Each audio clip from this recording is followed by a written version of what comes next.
Guys, അടുത്തൊരു day of വന്നേക്കാണ്. അപ്പോൾ ഇന്ന് നമുക്ക് കുറച്ച് ടാസ്കുകളുണ്ട്. ഇന്ന് ഞാനിപ്പോൾ ഈ നിൽക്കുന്ന വീട് മാറിയിട്ട് വേറൊരു വീട് കാണാൻ പോകണം. പിന്നെ പതിവ് പോലെ എവിടെ നിന്നെങ്കിലും ഒരു ഫുഡ് അടിക്കണം. അപ്പോൾ നമുക്ക് രാവിലെ കഴിക്കാനായിട്ട് ചപ്പാത്തി ഉണ്ട്, കൂടെ ന്യൂട്ടല്ല ഉണ്ട്. അപ്പോൾ ഇത് രണ്ടും കൂടി കഴിച്ചിട്ട് നമുക്ക് നമ്മളുടെ ഡ്രൈവ് സ്റ്റാർട്ട് ചെയ്യാം. അപ്പോൾ ഓക്കെ, ചെയ്യാം. അപ്പോൾ ഗൈസ്, നമ്മൾ ആ പുതിയ വീട് കാണാൻ പോവുകയാണ്. അപ്പോൾ പോയി കഴിഞ്ഞിട്ട് അറിയിക്കാം. നമുക്ക് അവിടെ ചെന്നിട്ട് കാണാം റൂം കാര്യങ്ങളൊക്കെ എങ്ങനെ ഉണ്ടെന്ന്. ഇവിടെ കുറച്ച് എക്സ്പെൻസീവ് ആണ്, പക്ഷേ സ്റ്റിൽ അവിടെ ചെന്നിട്ട് നമുക്ക് നോക്കാം. ഓക്കെ, അപ്പോൾ പോയിട്ട് വരാം. ഗൈസ്, വീടിൻ്റെ ഫോട്ടോ ഒന്നും എടുക്കാൻ പറ്റിയില്ല, പക്ഷേ ഞാൻ എഗ്രിമെൻറ്റ് സൈൻ ചെയ്തു ഓൾറെഡി. കാരണം അവരവിടെ കുറച്ച് റെനോവേഷൻ നടത്തിക്കൊണ്ടിരിക്കുകയാണ്. എനിക്ക് വേണ്ടിയുള്ള ബെഡ് കാര്യങ്ങളൊക്കെ ഫിക്സ് ചെയ്തുകൊണ്ടിരിക്കുകയാണ്. അപ്പം ഞാനെന്തായാലും ഇന്ന് തന്നെ മൂവ് ചെയ്യാൻ പ്ലാൻ ചെയ്യുന്നുണ്ട്. കാരണം ഇന്ന് എനിക്ക് എൻ്റെ ഡേ ഓഫാണ്, വെതറും ഓക്കെയാണ്. ഇന്ന് തന്നെ അപ്പം മൂവ് ചെയ്യാനാണ് എൻ്റെ ഒരു പ്ലാൻ. എയർബിഎൻബിയിലാണ് നിൽക്കുന്നത്. പക്ഷേ അവർ ഇത് ഞാനിപ്പോൾ 1 മാസത്തേക്ക് പൈസ കൊടുത്തു. അപ്പോൾ അവർ റീഫണ്ട് ഇല്ലെന്നാണ് പറയുന്നത്. പക്ഷേ എനിവേസ് കുഴപ്പമില്ല. കാരണം ഞാൻ 3 ദിവസം ഞാൻ ജോലിക്ക് പോയിട്ട് വരാൻ വേണ്ടി ഏകദേശം $50 to $60 ഞാൻ വണ്ടിയിൽ എണ്ണ അടിക്കുന്നുണ്ട്. അപ്പം ഇനിയെ ഒരു 2 ആഴ്ചയോളം ഉണ്ട്.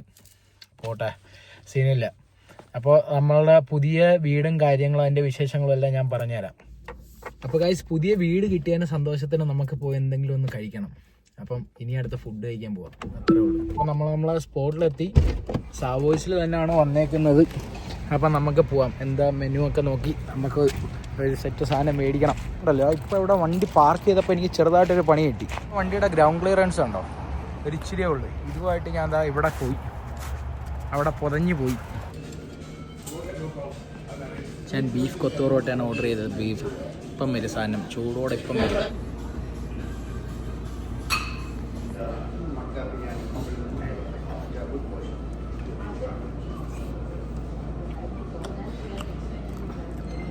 മൊത്തം തൊളിയാട്ടെ. ഞാനാണെങ്കിൽ എൻ്റെ കഷ്ടകാലത്തിന് ഞാനിന്ന് സ്ലിപ്പർ ഇട്ടുകൊണ്ട് ഇറങ്ങിയത്.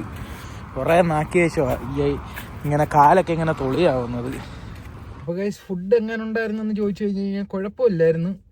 അങ്ങനെ ഒരു മസ്റ്റ് ട്രൈ ആണെന്നൊന്നും ഞാൻ പറയത്തില്ല, പക്ഷേ കുഴപ്പമില്ല.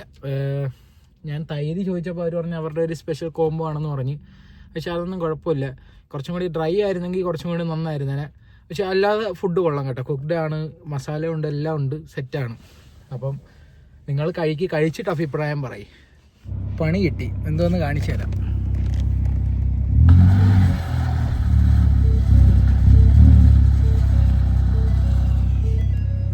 സ്റ്റക്കായി.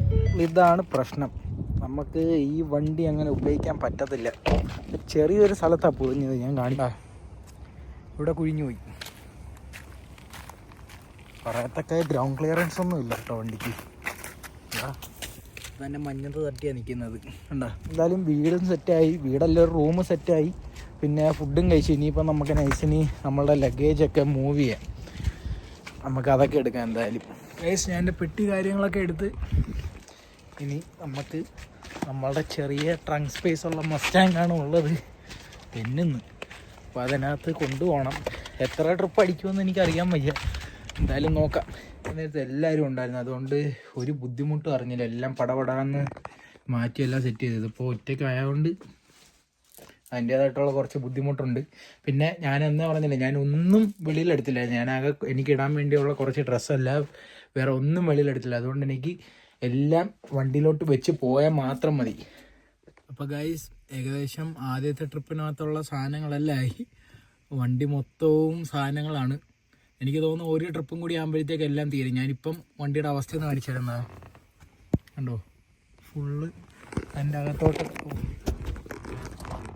അകത്തോട്ടൊക്കെ തന്നെ ട്രങ്കിനകത്തും എല്ലാം ഫുള്ള് സാധനങ്ങൾ ഇരിക്കുകയാണ് അപ്റ്റി ഇവിടം വരെ.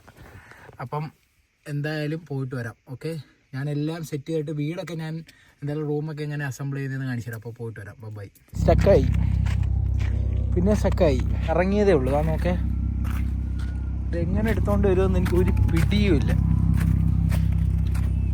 വണ്ടി മൊത്തത്തിൽ പൊതഞ്ഞ് നിന്ന് കറങ്ങുമല്ല, ഒരു രക്ഷയില്ല. എന്താ ചെയ്യുന്ന ഒരു പിടിയില്ല. ഇവിടെ ആയിരുന്നു വണ്ടി. ഓക്കെ, ആ ടയർ മൊത്തം ഇറങ്ങിപ്പോയി.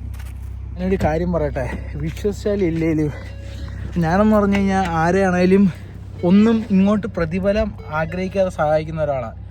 എന്തോ ഞാൻ സ്റ്റക്കായ നിമിഷം തന്നെ വഴി കൂടെ പോയ ഒരാളും എൻ്റെ 2 സൈഡിലുള്ള വീട്ടിലുള്ള ആൾക്കാരും വന്ന് എന്നെ ഇങ്ങോട്ട് വന്ന് സഹായിച്ചു. അവരുണ്ടായിരുന്നതുകൊണ്ട് മാത്രം വണ്ടി ഇപ്പോൾ വെളി വന്ന്. അത് ഭയങ്കര എനിക്ക് അവർ വന്നു സഹായിച്ചു. അത് കഴിഞ്ഞിട്ട് അവരെ കാണാൻ പോലും ഇല്ല, അവർ പോയി. ഭയങ്കര ഒരു അത്ഭുതം പോലെ, വിശ്വസിക്കാൻ വയ്യ.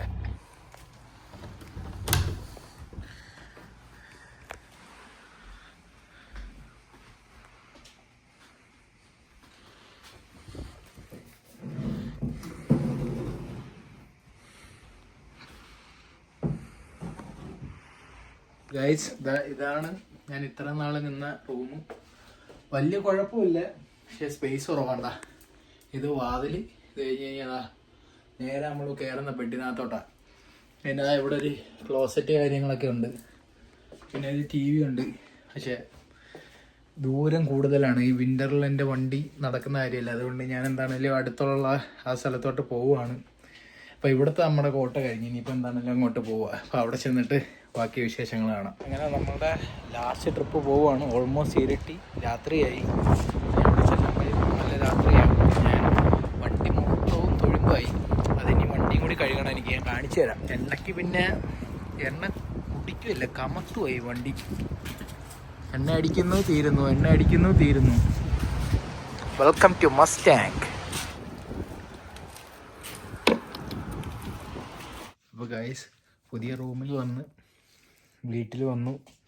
ചെറുതായിട്ടൊന്ന് കുളിച്ച് പിന്നെ കഴിക്കാൻ ഞാനൊരു ആപ്പ് മേടിച്ച്. നല്ല രീതിയിൽ ടയർഡാട്ടോ, ഫുള്ള് ടയർഡായിപ്പോയി. റൂമിൻ്റെ ഇപ്പോഴത്തെ അവസ്ഥ ഒന്ന് കാണിച്ചു തരാം. കാരണം ഞാൻ ജസ്റ്റ് ബെഡ് മാത്രമേ മേക്ക് ചെയ്തിട്ടുള്ളൂ, വേറെ എല്ലായിടത്തും സാധനങ്ങളാണ്. ഫുൾ വീഡിയോ നമ്മളെ യൂട്യൂബ് ചാനലിൽ വരുന്നതായിരിക്കും. അപ്പം എല്ലാവരും മറക്കാതെ ഷെയർ ചെയ്യുക, ലൈക്ക് ചെയ്യുക, സബ്സ്ക്രൈബ് ചെയ്യുക. ഇനി വേറെ കുറച്ച് കാര്യങ്ങൾ പറയാനുണ്ട്. കാരണം ഇതുവരെ ഞാൻ എൻ്റെ ന്യൂ ഇയർ റെസൊല്യൂഷൻസ് ഒന്നും ഞാൻ പറഞ്ഞിട്ടില്ല. കാരണം മൊത്തത്തിൽ ഒരു തിരക്കായിരുന്നു ഈ കഴിഞ്ഞ 2 ആഴ്ച. അപ്പോൾ അതെല്ലാം ആയിട്ട് കാണാം. അപ്പോൾ ഓക്കെ, ബൈ ബൈ.